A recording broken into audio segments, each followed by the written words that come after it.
Hey there, welcome back to Poniac. This is David. Hope y'all are doing great. Have you ever wondered why your savings account interest rate keeps changing? Or why sometimes it's easier to get a loan and other times it feels impossible? Today, we're diving into a topic that impacts your wallet more than you think. Guys, we are speaking of interest rates. Think of them like the temperature control of the economy. Just like how temperature affects everything in your home, interest rates influence every corner of the economy, from the price of your next car to the strength of your country's currency. Stick around, because by the end of this video, you'll not only understand how they work, but also how you can use this knowledge to make smarter financial decisions. Let's start with the basics. Interest rates are simply the cost of borrowing money. When you take a loan, you pay back extra money. That extra is the interest. Simple, right? But who decides these rates? That's where central banks come in.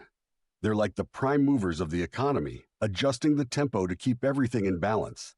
Central banks, like the Federal Reserve in the US or the RBI in India, use interest rates to fight inflation, stimulate growth, and stabilize financial markets. Here's how it works in real life. When prices rise too fast, that's inflation, central banks increase interest rates. Higher rates make borrowing expensive, slowing down spending. When people and businesses spend less, prices cool off. Conversely, when the economy slows down, central banks reduce rates to encourage spending and borrowing. Let's break it down. When interest rates go up, your savings account might earn more interest. Loans for homes, cars, and businesses become more expensive. Businesses cut back on expansion plans. Consumers delay big purchases. When interest rates go down, borrowing becomes cheaper, sparking investment and spending. More people buy homes, cars, and other big-ticket items. Businesses invest in growth. But your savings account earns less. Let's understand the impact on global capital flows. These rate changes don't just affect one country. In our interconnected world, they drive global capital flows, shifting money across borders. When rates go up, bond yields rise, making them attractive to foreign investors. But older bonds with lower yields lose their appeal, causing their prices to drop. This dynamic, where bond prices and yields move inversely, is crucial for investors. For stocks, the relationship is more nuanced. Higher rates mean higher borrowing costs for companies, cutting into their profits. This often leads to a dip in stock prices. At the same time, bonds offering better yields lure investors away from the stock market, a phenomenon known as the search for yield. However, not all is gloomy.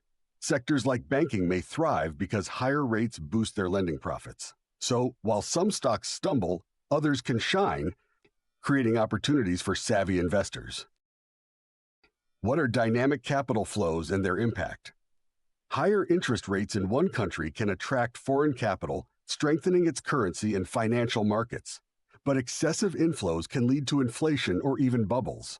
Conversely, when investors pull out during unstable conditions, it can trigger economic challenges like currency devaluation or financial volatility.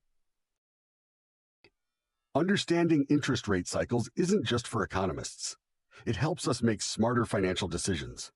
For example, low rates might be the perfect time to buy a home, while high rates could mean better returns on savings.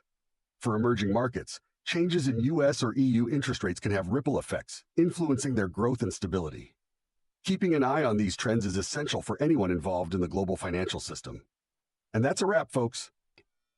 Interest rate cycles may sound complex, but they're critical to understanding the flow of money in our interconnected world.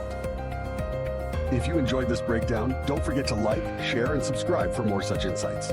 Thanks for tuning in, and I'll see you in the next one.